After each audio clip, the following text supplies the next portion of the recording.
Hello po, ito po yung niloloto ko pong anong tawag dito, minatamis. Ayun, minatamis daw to eh.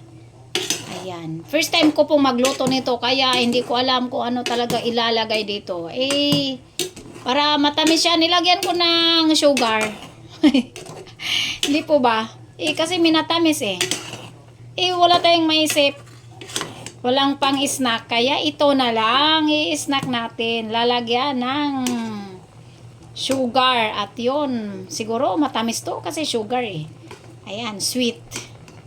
Ayan, tama po ba kaya itong nilalagay ko na minatamis?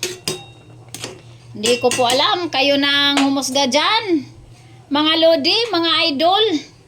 Ayun, hindi ko po talaga alam kung tama itong ginawa kong minatamisan. Minatamisan na banana. Ayun. Ayan, mga lods. Siguro masarap po talaga ito. Kasi mamaya malalaman natin pag matitikman na natin to, pag naluto na, takpan po natin. Ayun. At yung takip ko, ayun, original yan. Natanggal yung takip na original dyan. Kaya nilalagyan natin ng paraan para magagamit natin yung ating pangtakip.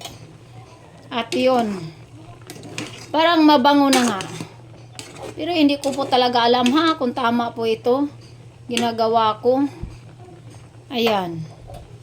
At uukay-ukayin lang natin. Uukay-ukayin. Hindi ko talaga alam kung anong Tagalog ng pag-uukay-ukay eh. Oo.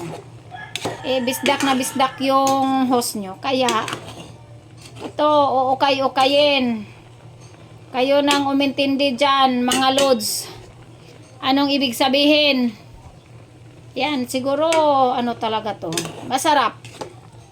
Kaya, nagbubukal-bukal na siya. Ayun, tingnan nyo. Tanawa, magbisaya na lang tanawa ninyo mga idol. Parang ang sarap na talaga. Ayan. Para tayong dito. Lalong tumataas yung ating mga sugar level. Ayun, sugar level. Tatanggalin ko ata tong itim. Para Ayan. Tatanggalin natin yung mga itim-itim dito. Kasi ayaw ko yung may maitim eh. Ayun. Di po ba? Ayan. Ayan.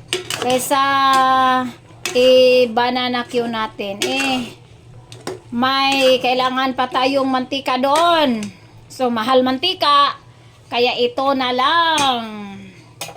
Pare-parehas lang siguro naman to. Matamis eh. Kasi nalagyan natin ng sugar eh. Ayun. At ito, masarap na to sa snack. Ayan, dito lang po. Bye!